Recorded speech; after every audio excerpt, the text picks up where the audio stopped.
오늘 말씀의 제목 세 가지 사랑입니다. 함께 따라 하시겠습니다. 세 가지 사랑, 세 가지 사랑. 살다 보면 떨어지는 것이 있지요. 이전에는 쌀독에 쌀이 떨어지는 것 걱정을 했고, 주머니에 돈 떨어지는 것 걱정을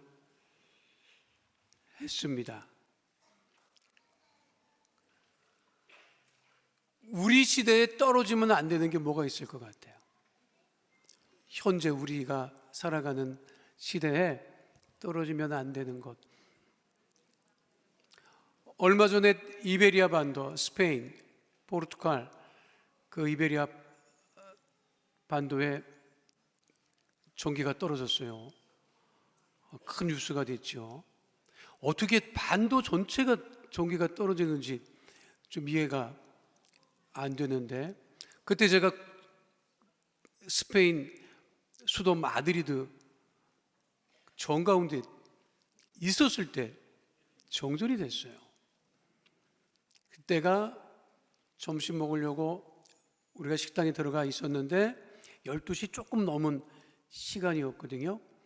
근데 전기가 나가서 금방 들어올 거라고 생각을 했죠. 안 들어오는 거예요. 한 30분 있다가 소식이 들려오기를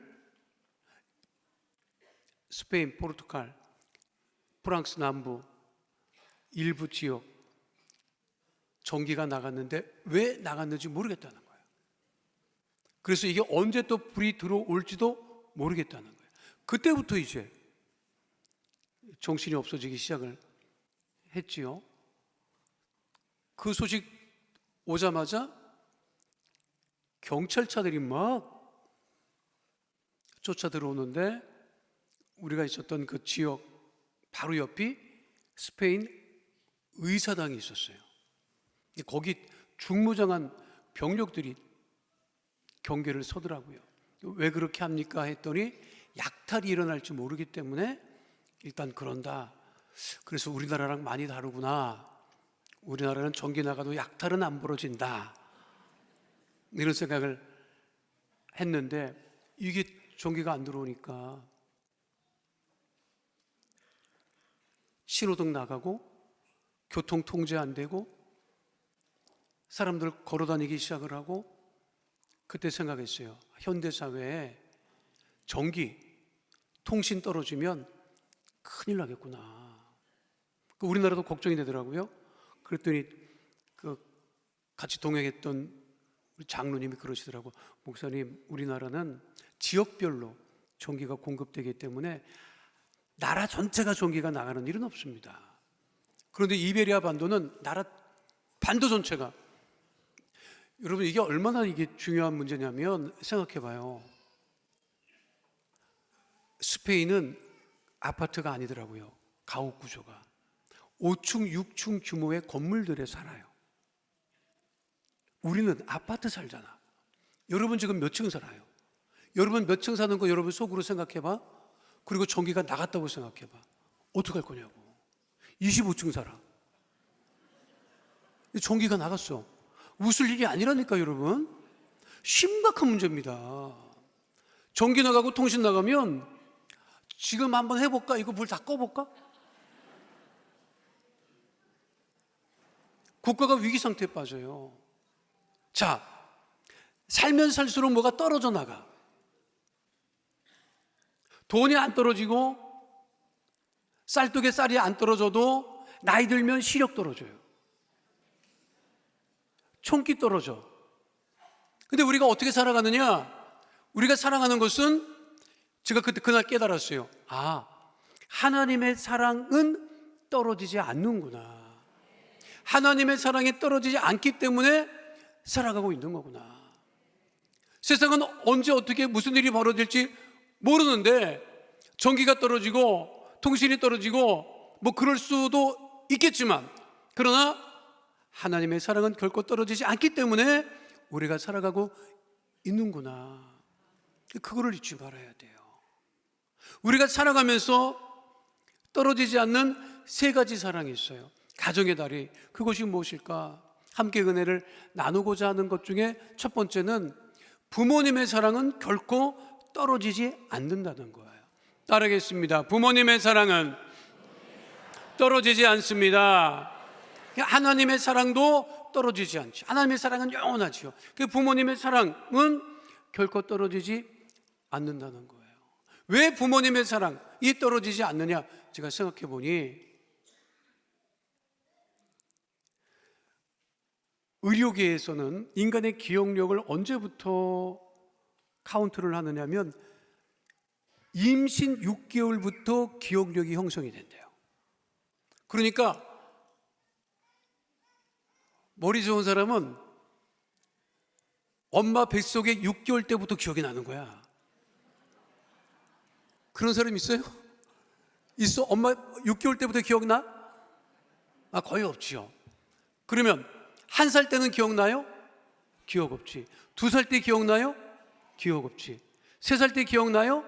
3살 때 기억나는 사람 있을 수도 있지.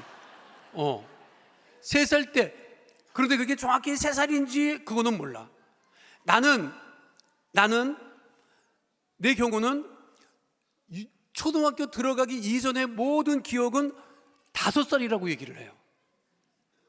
근데 그게 5살인지 6살인지는 알 수가 없어. 4살인지는. 내 기억은 1살, 2살, 3살, 4살은 없어요. 확실히 없어. 근데 우리 엄마 아빠는 나의 1살, 2살, 3살, 4살을 기억합니까? 안 합니까? 기억하죠. 그런데 자식의 기억은 언제부터냐? 자식이 가지고 있는 부모의 기억은 자기의 기억력에 의존하는 부모야. 자기가 1살, 2살, 3살 때 어떻게 자라났는지는 몰라. 그때 자기를 기른 부모님의 사랑은 생각을 못해요. 그래서 자기가 가지고 있는 그 기억을 가지고 부모님을 판단하는 거지. 나에게 좀 섭섭하게 했네? 내가 사달라는 걸 왜 안 사줬지? 그 기억을 가지고 부모님의 사랑을 판단한다고요. 근데 나의 부모님은 그렇지 않지. 저희 어머니는요, 내가 중학교 때까지 가끔 내 얼굴을 확인해 봤어요. 일로 와봐. 일로 좀 와봐라. 왜 엄마? 와봐. 여길 잠깐만 들여다보는 거야. 왜 엄마? 이제 다 사라졌네. 뭐가? 야, 이놈 자식아, 너 날 때 다 죽는다 그랬어. 얼마나 안 남았는지 난산이 돼서. 그때 이제 베이비 부모 세대는 집에서 태어났거든요. 동네마다 산파가 있었어. 그 산파가 애를 받아줬어요. 근데 그 산파가 왔는데 안 됐대. 난산이라. 그래서 더 실력 있는 산파를 또 불렀대요. 그것도 안 됐대. 그래서 돈을 제대로 주고 산부인과 의사를 청해서 애를 받았는데, 산부인과 의사가 우리 아버지는 문 밖에 있는데 우리 아버지한테 얘기했다는 거야. 둘 중에 하나는 포기하세요. 산모를 포기하든 아기를 포기하든. 근데 우리 아버지가 그랬다는 거예요. 둘 다 포기 못합니다 그랬다. 그래서 의사가 들어가서 산파는 우리 엄마를 붙잡고 집게로 집어냈대. 그래갖고 집게 자국 보는 거예요 우리 엄마가. 나는 그거를 기억을 못해요. 그렇게 난 사랑은 나는 기억을 못하는 거야. 그래서 나는 자라면서 왜 나한테 좀 더 잘해주지 못했느냐, 내가 사달라는 걸 왜 안 사줬느냐, 이것만 기억하고 있는 거지. 근데 부모는 나의 모든 것을 다 기억하고 있기 때문에 내 사랑하고 나의 부모님의 사랑은 다른 거예요. 그리고 그 의사는 집게로 찝어내고 그대로 도망갔대. 아직까지 안 온대 여러분. 근데 돈 줬어요 물어봤더니 돈 안 줬다 하더라고. 의사는 무서워서 도망을 간 거야. 하나님은 우리의 처음과 나중을 다 알고 계십니다. 그 사랑은 변함없는 사랑이죠. 하나님의 사랑이 부모님을 통해서 우리에게 이어져 오고 있는 거죠. 사랑은 무엇이냐? 부모님의 사랑은 무엇이냐? 부모님의 사랑은 찾는 거예요. 애를 잃어버리면 찾는다고. 그래서 성경에 예수님이 유월절 맞아서 부모님하고 모든 일가 친척들과 예루살렘에 왔다가 나가서 하루 지나서 예수님이 없는 걸 알죠. 예수님 부모님이 예수님을 찾아서 다시 거슬러 예루살렘까지 가는데 며칠 걸리죠? 잊어버리는 것은 하루였는데 며칠 걸려? 사흘 걸려. 사흘. 하루 만에 잃어버린 아이를 사흘 동안 찾아 헤맸다고요.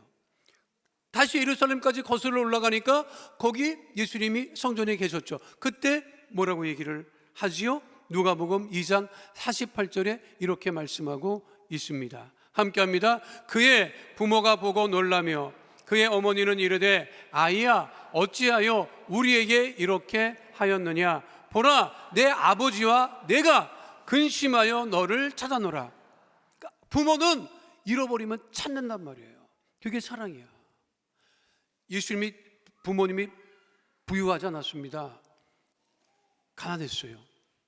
그리고 자식도 있었죠. 더 있었지. 채소 사난 미녀라고 얘기를 하니까 자 아주 그 이성적으로 생각을 해봐요. 가난해. 자식은 많아. 잘 들어봐요. 가난해. 먹을 게 없어. 가난해. 먹을 게 없어 지금. 근데 자식은 많아. 근데 한 자식이 없어졌어. 그럼 어떻게 해? 좋지 않아? 안 좋아? 여러분 생각해봐. 먹을 게 없는데 자식이 하나 없다고 이불 하나 더 오른 거잖아. 그러면 흐뭇해야지. 이거를 좋아하는 부모가 있다면 비정상인 거죠. 부모의 사랑은 어떤 사랑이다? 우리를 찾는 사랑이다. 하나님의 사랑은 어떤 사랑이다? 지금도 우리를 늘 찾고 계신다. 우리가 헤매는 것을 원치 않으시고 사단과 마귀는 우리를 하나님께로부터 띄어놓으려고 하지만 우리 하나님은 우리를 늘 찾고 계신다. 부모님의 사랑도 마찬가지죠. 우리가 부모님의 사랑을 다 어떻게 알겠어요? 하나님이 우리를 늘 지키시고 보호하시고 인도하시듯 가정의 달에 부모님의 사랑을 잊지 아니하는 주의 백성 되시기를 축원드립니다. 두 번째는요, 가족 간의 사랑은 떨어지지 않습니다. 함께 하겠습니다. 가족 간의 사랑은 떨어지지 않습니다. 스트레이트 스토리라고 하는 영화가 있습니다. 이 꽤 된 영화인데요. 내용이 뭐냐면 73세 된 노인이 엘빈 스트레이트라고 하는 그 노인이 갑자기 쓰러져서 기동을 못해요.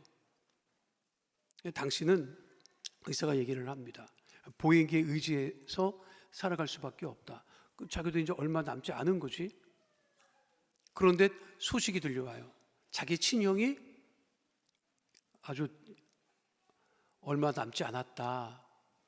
그런데 형하고 사이가 안 좋아. 왜 안 좋았는지도 몰라요. 큰일이 있었던 것도 아니야. 말 끝에 막 감정이 상해서 그냥 그렇게 안 보고 산 지 오래됐는데 자기 몸도 그런데다가 형까지 몸이 안 좋다고 하니까 이 죽기 전에 한번 봐야 되겠다 해야 되는데 운전을 못하는 상태가 된 거예요. 또 자기 딸은 말을 잘 못해. 장애가 있어. 그러니까 자기를 데리고 형한테 데려다 줄 수가 없어.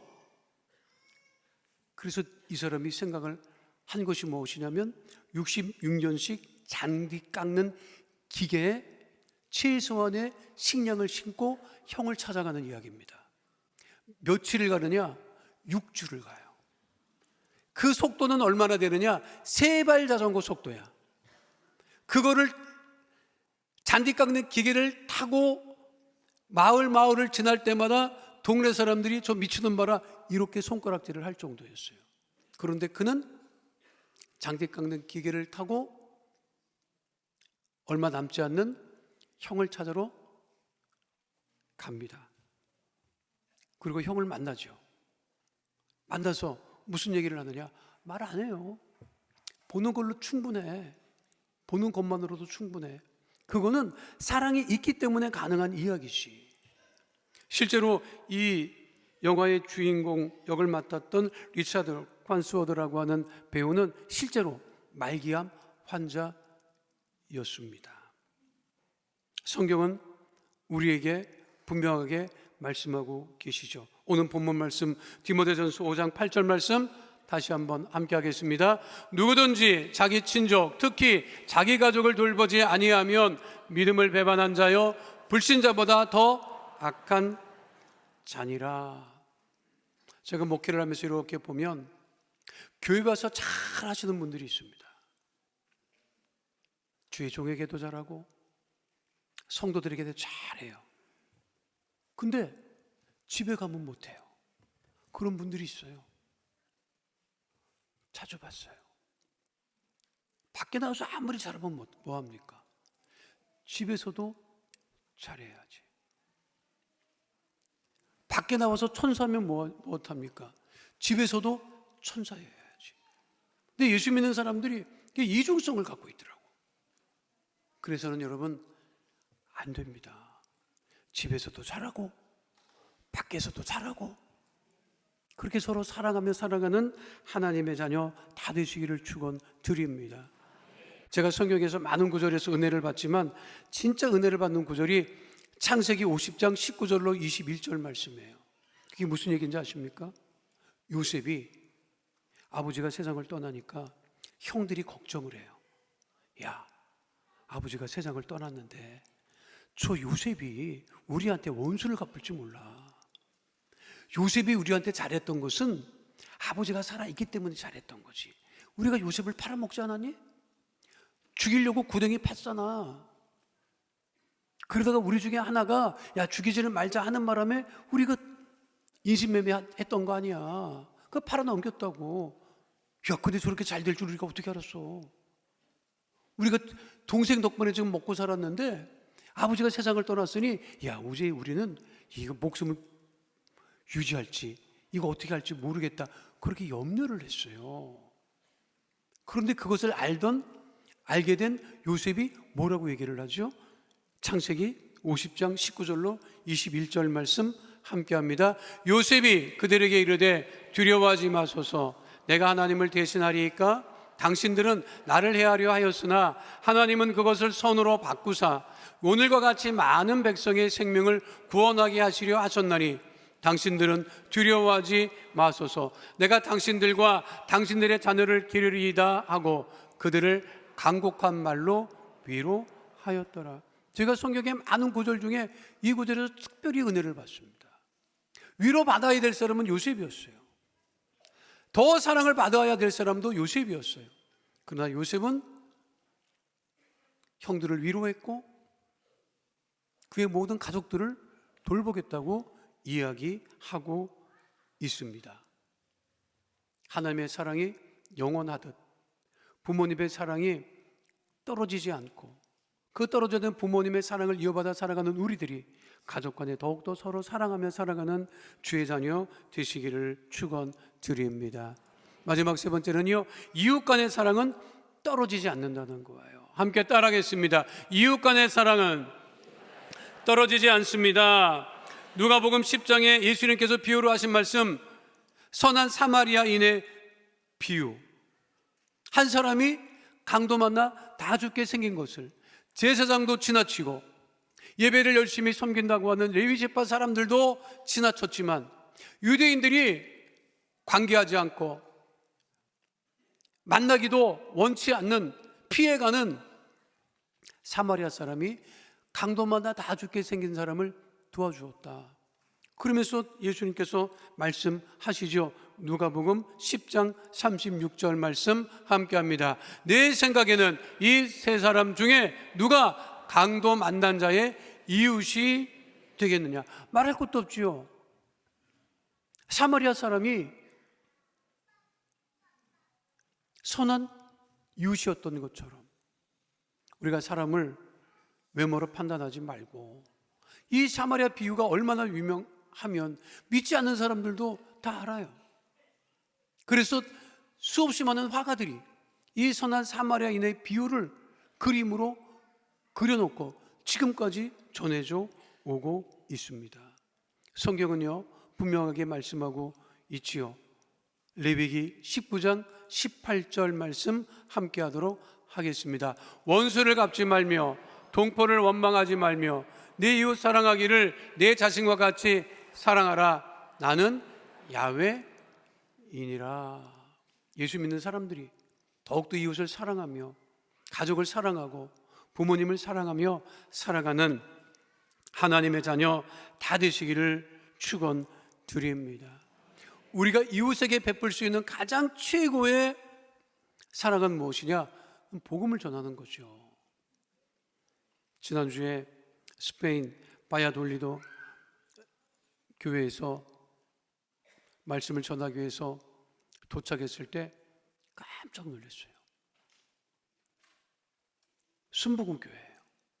개신교회지. 스페인은 전통적인 가톨릭 국가입니다.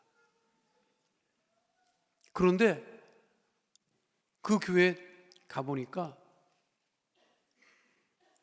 한인은 3가정밖에 없어요. 그리고 마을 도시 자체에 한인은 거의 없어요.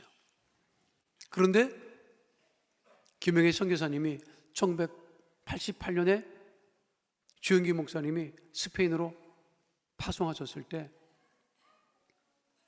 결혼도 안 한 처녀가 스페인에 가서 선교하기 시작을 합니다. 현지인 1명 구원시키는데 1년 걸렸대요. 그때 첫 열매인 현지인 크리스찬은 현재 그 교회의 사역자로 사역을 하고 있습니다. 한인 가정은 3가정밖에 안 되고 500명 출석하는데 전부 다 현지인들이에요. 더 놀라운 사실은 평균 연령이 30대야, 여러분. 깜짝 놀랐어요. 예배 시작을 해서 들어갔는데 찬양을 하더라고요. 예배 전 찬양을 30분 동안 하는데 얼마나 뜨겁게 찬양을 하는지, 정말 젊은 청년들이 찬양을 하는데, 찬양을 인도하는데 정말 뜨겁게 찬양하는 거예요. 내가 얼마나 은혜를 받았는지, 예배 마치고 제가 그 찬양팀 이번 선교대회 때 우리 교회 와서 함께 예배드리면 정말 좋겠습니다 했더니 성도들이 막 박수를 치더라고. 내가 초청한 걸로 생각을 한 거야. 그 바람에 초청하겠습니다 했지. 아마 이번 선교대회 때 그 찬양팀이 올 거예요. 얼마나 뜨겁게 찬양을 하는지. 근데 내가 들었더니 현재 스페인의 젊은 아이들의 꿈이 뭐냐, 중고생들 학생들의 꿈이 뭐냐, 대학 들어가면 한국에 교환학생으로 오는 게 꿈이라는 거예요, 여러분.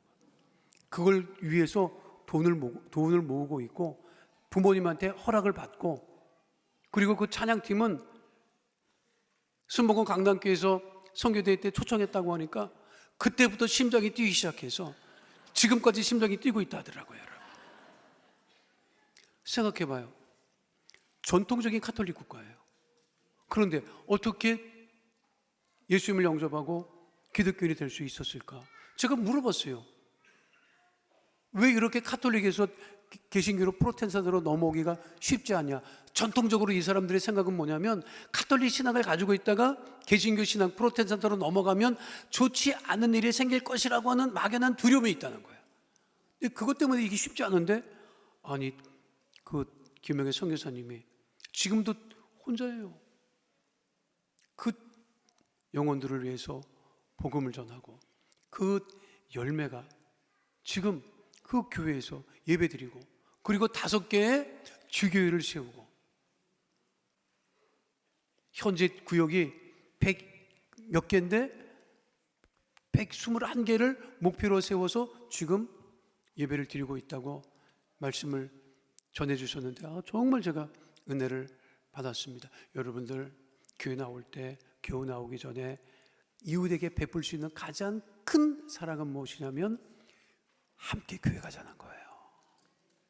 그것이 우리가 이웃에게 베풀 수 있는 가장 큰 사랑인 것을 잊지 마시고, 5월이 계절 중에 가장 좋은 계절이죠. 이 좋은 계절에 여러분들 하나님의 크신 사랑, 부모님의 사랑, 가족의 사랑, 이웃의 사랑의 그 기쁨을 잊지 아니하고 사랑으로 충만하여 꽃피는 믿음의 자녀로 살아가게 되시기를 축원드립니다.